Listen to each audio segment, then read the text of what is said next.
The Toyota fuel filter warning light is a maintenance reminder, not a fault indicator. It typically appears every 30,000 to 50,000 miles, prompting a fuel filter check or replacement.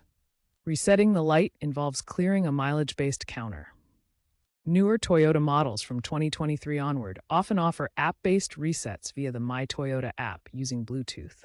OBD2 scanners are also compatible for post-2010 models. Remember to perform the actual fuel filter service when indicated before resetting to avoid potential engine issues. Resetting without service could lead to unmonitored maintenance. Step 1. Ensure the vehicle is off with the ignition in the on position, meaning engine not running.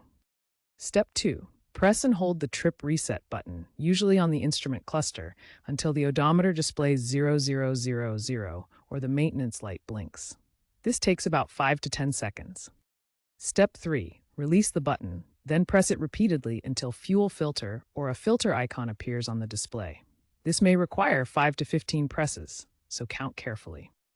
Step 4. Hold the reset button again for 3 to 5 seconds until the display resets to 0 or the light turns off. Step 5. Turn the ignition off, then back on. The fuel filter warning light should now be cleared.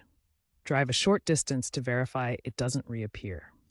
Alternatively, for newer models, use the My Toyota app, pair your phone via Bluetooth, select Maintenance Reset in the app, and confirm the reset.